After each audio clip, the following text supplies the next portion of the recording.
テレビアニメ鬼滅の刃遊郭編もいよいよ8話まで来てしまいました。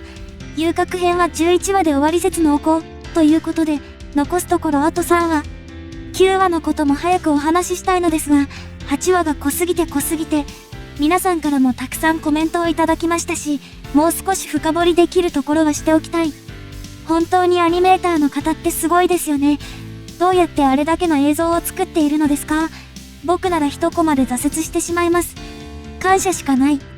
見てくださりありがとうだけじゃなく、作ってくださりありがとう。改めてこの気持ちに気づかせてくれる。日頃から物を生み出す人に感謝しましょう。アニメーターの方はもちろん、飲食店や他の様々な業種の人に対しても。とお説教みたいな話は置いといて、8話についてです。今回の考察は、炭治郎と木箱と、宇髄さんと煉獄さんについてです。まだまだコメントも募集中です。あなたの気持ちをここに吐き出していってください。いいねと共有からのツイートもお願いします。では参ろう。炭治郎と木箱。遊郭編アニメ8話で、再び禰豆子の入った木箱を背負い、戦いの場に向かう炭治郎。ここでふと思ってしまいました。その木箱、邪魔じゃない？いやいや、ちょっと待ってください。感情論を抜きにして、冷静に考えてみてください。木箱の重さと禰豆子の重さ。これを背負って炭治郎は戦うのです。自らハンデを貸しすぎではなかろうか。しかもです。肩に重傷を負っていながら木箱を背負うなんて、まさに自殺行為と呼べるものです。まだまだ成長期である炭治郎の体を痛めつけるようなこの行為、ぜひやめていただきたい。というツッコミはこれぐらいにして、少し今までの流れを振り返ってみましょう。この木箱は、鱗滝さんが作ってくれたものです。日中の太陽と人目から禰豆子を守りながら運ぶための箱。非常に軽い切雲杉という木で作られ、岩漆を塗ることで強度も上がっている。禰豆子は移動時、基本的に箱の中で過ごします。そして、ここぞという時に箱から飛び出し、炭治郎と共に戦う場面が何度もありました。沼鬼との戦いでは、禰豆子が箱から霧をかまし共闘を開始。炭治郎はその後も木箱を背負ったまま戦っています。スサマル&矢幅戦は、禰豆子が最初から外に出ていたので、炭治郎は木箱を背負わずに共闘。境外戦では、禰豆子の箱を外に置いたまま、炭治郎の単独戦。炭治郎は、前回の戦いの怪我が完治していない状態だったので、ここは木箱がなくて良かった場面と言えます。そしてナタグモ山、ルイとの戦い。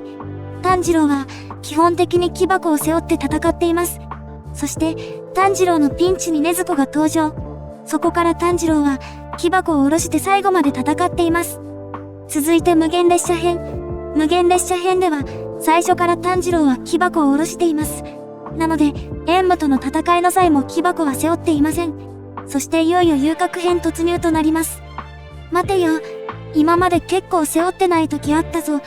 境外戦、類戦での最終局面、無限列車編は背負わず戦っていた。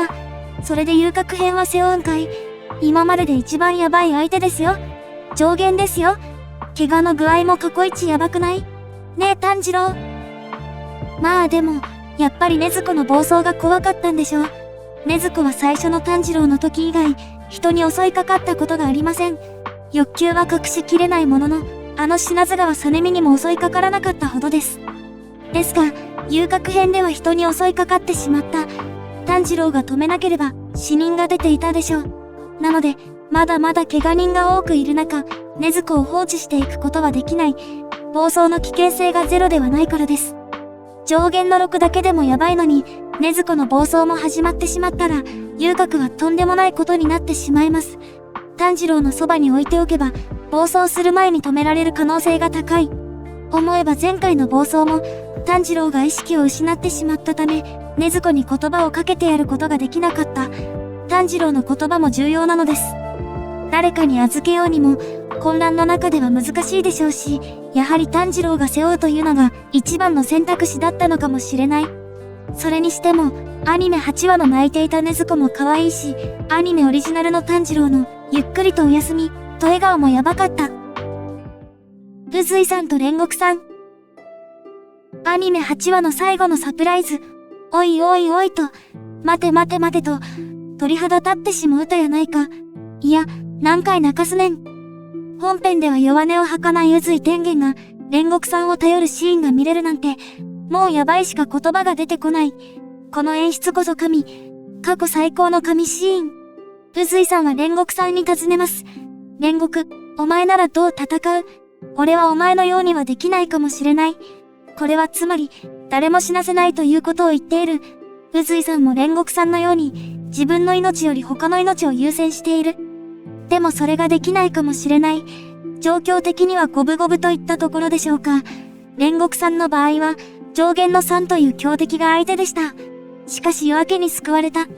宇髄さんの場合は、上限の6とはいえ夜明けが期待できない状況。さらに毒による時間制限付き。唯一の救いは、かまぼこ隊がいるということでしょうか。嫁もそうです。煉獄さんは宇髄さんにこう返しています。